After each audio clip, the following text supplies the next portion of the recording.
eo amin'ny lafim-baovao eo amin'ny sehatra ny fiompiana kosa sy tontolo andavanandro ny mponina na dia tena ambany dia ambany tokoa ary raha mihoatra ny tokony ho izy ny tany finanana enombo an'olona iray isan-taona eto amintsika dia tsikaritra fa ny enomby no enina be mpanjifa indrindra eto Madagasikara. Ny olana nefa aloha hatreto dia tsy fahampiny ny toeram-pamonoana omby manara-penitra eto an-toerana. Ravaka Randriamanala nanao fanadihadiana eo amin'ny sarin'ny ministera ny fiompiana kosa.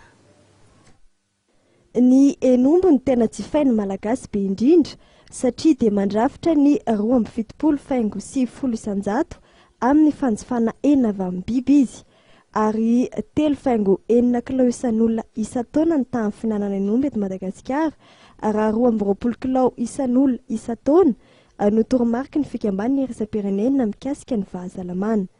Saika tsy manaraka ny fenitra iraisam-pirenena ireo toerana famonoana biby fiompy eto Madagasikara noho izy ireo mbola tsy manaraka ny fitsipiky ny fahadiovana. Hatreto 320 ny famonoana biby fiompy misy manerana Madagasikara ary misy mamono izany Ankalamanjana amin'ny toerana 270 araka nambarany teo anivon'ny ministera ny fiompiana. Nambarandramatoa minisitra fiompiana Ianta Randriamandrato fa ilaina ny fanatsarana ireo fotodrafitrasa famonoana biby fiompy satria iankina ny fahadiovana ka ny komuna no anisan'ny tompon'andraikitra voalohany amin'ny fananganana izany. Etsakilan'izay koa ny tokony isiny ny fanentanana ny tompon'andraikitra rehetra mba ho fanabeazana azy ireo amin'ny mazava-dehibe ny fahadiovan'ny entana amidy amin'ny mpanjifa.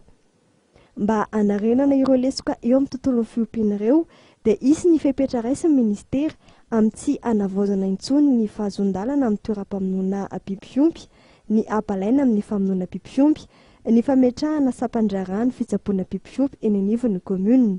Tsy azo ekeny intsony ny fampiasana ny sertifika COB fa efa ny fiche individuelle de bovin na ny FIB no nasolo izany hatramin'ny volana aprily lasa teo satria io no fepetra iray ahafana manara-maso ny fivarotana omby raha ny fanamariana ny minisitra trany.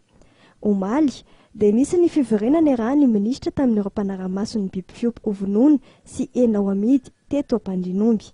Ny fijerena ifotony sy ny fizotra ny asa fanara-maso ny omby ovonoana sy ho amidy no votoatin'ny fandaharam-potoana nandritra ity fionana ity.